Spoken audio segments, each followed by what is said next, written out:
तो अब जो हम लोग क्या टॉपिक पढ़ रहे थे अपना, ज्वार भाटा पढ़ रहे थे ना। ज्वार भाटा में ही हमने नेक्स्ट हमें बात करनी थी उसके टाइप्स के बारे में, ठीक है। तो अभी बीच में आपकी थोड़ी दिवाली की छुट्टियां हो गई थी, तो आई होप कि आप लोगों ने सारा अपना पहले वाला कंप्लीट कर लिया होगा, ठीक है। देखिए कुछ बच्चे जो है वो कंफ्यूज हो रहे हैं कि मैम आप जो है क्लासेस पहले हो चुकी हैं, मतलब पता नहीं वो क्या कहना चाह रहे हैं, कुछ समझ में नहीं आ रहा।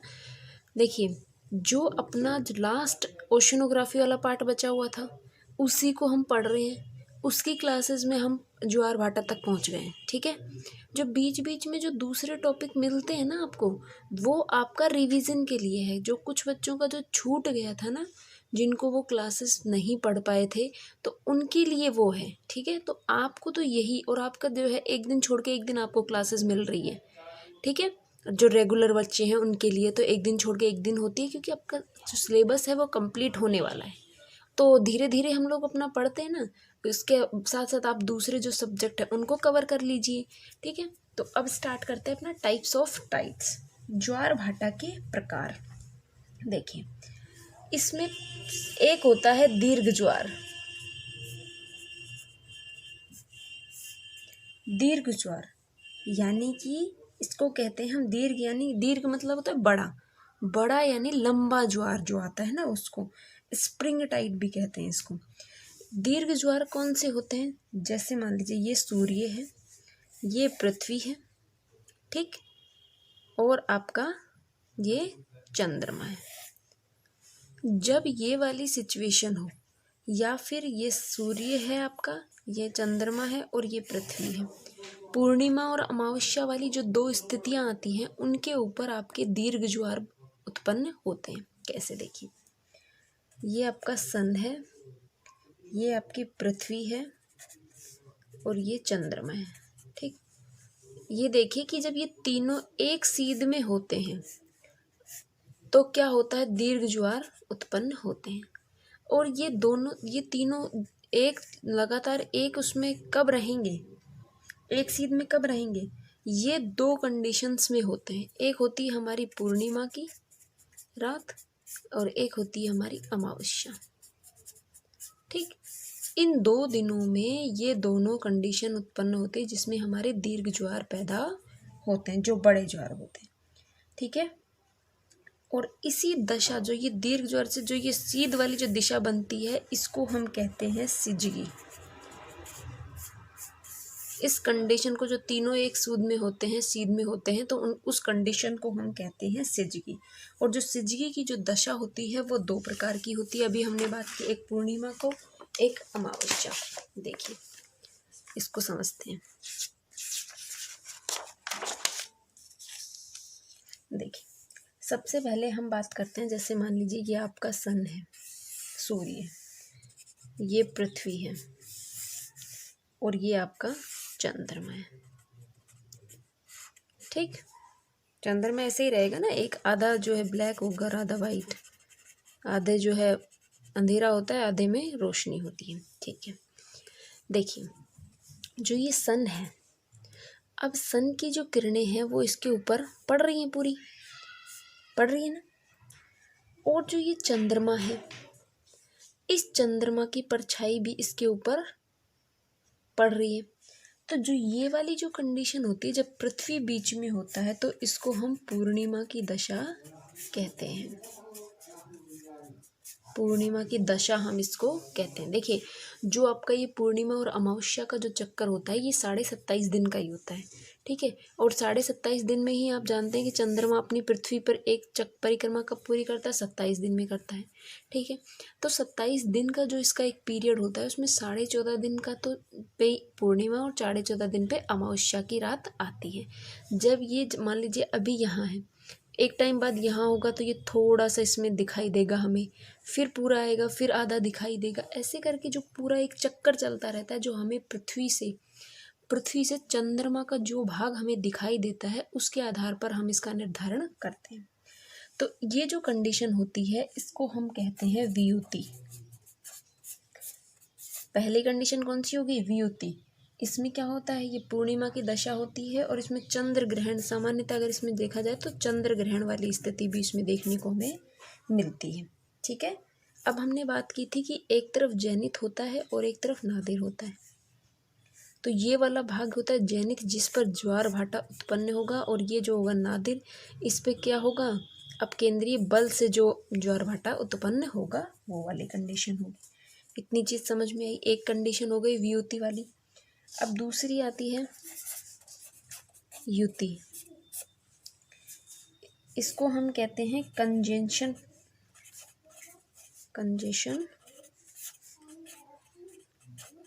सिजगी। ठीक है, इसमें अपोजिट कंडीशन बनेगी इसके, जैसे ये सन, इधर होगा हमारा चंद्रमा और यहाँ होगी पृथ्वी। ठीक है, इस तरीके की जो कंडीशन होगी जिसमें चंद्रमा बीच में होगा, तो अब क्या है, सन की किरणें तो यहाँ पहुँच ही नहीं रही।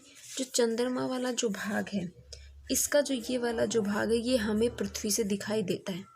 ठीक है, तो ये जो कंडीशन होती है इसको हम कहते हैं अमावस्या की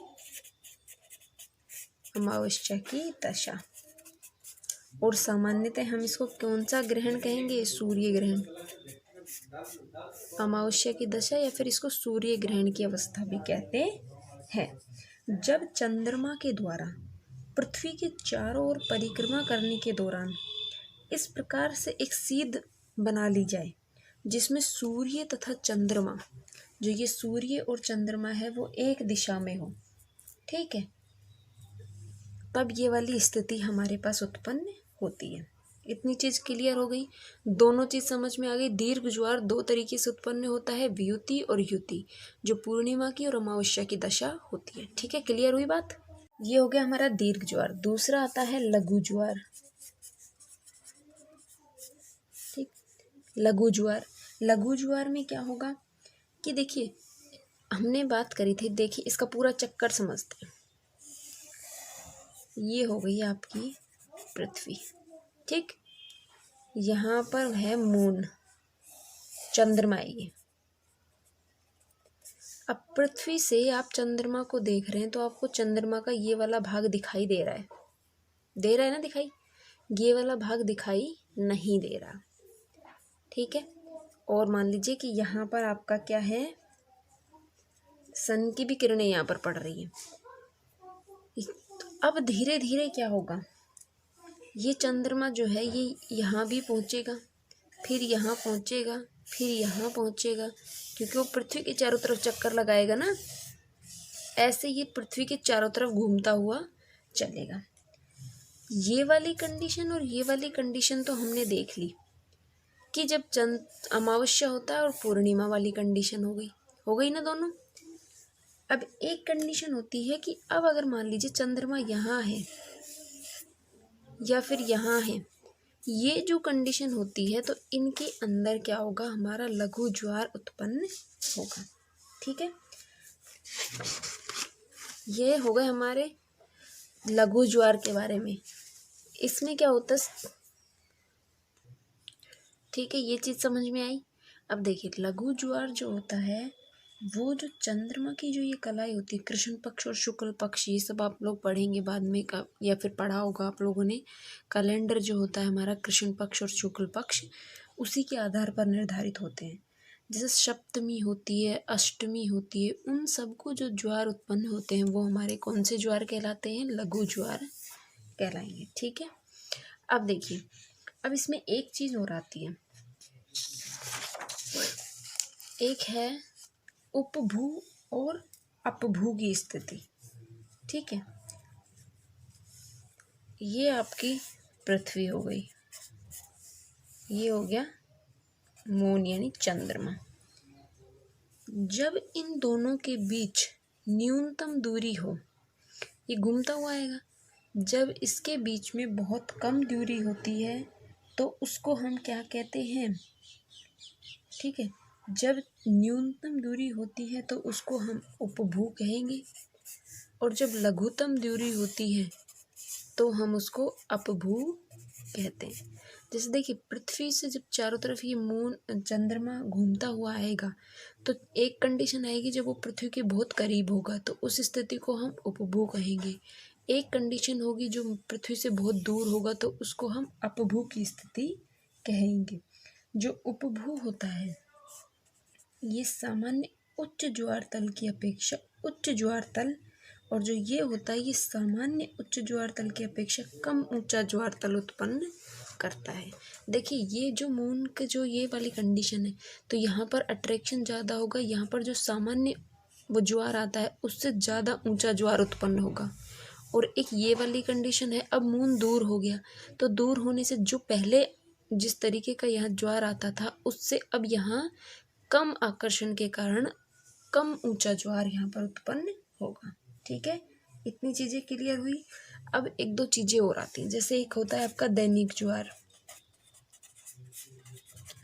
दो प्रतिदिन आते हैं। दैनिक ज्वार में क्या होता है कि किसी भी दिन में एक ही ज्वार की प्राप्ति होती है, तो उसको हम दैनिक ज्वार कहते हैं।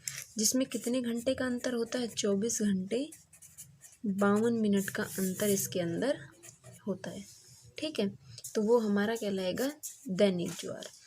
दूसरा इसमें होता है अर्ध दैनिक ज्वार।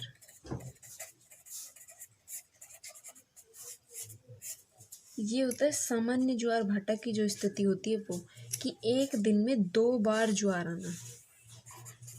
एक दिन में कितनी बार? 2 बार ज्वार आता है, यानी 12 घंटे और 26 मिनट का इसमें अंतर होता है।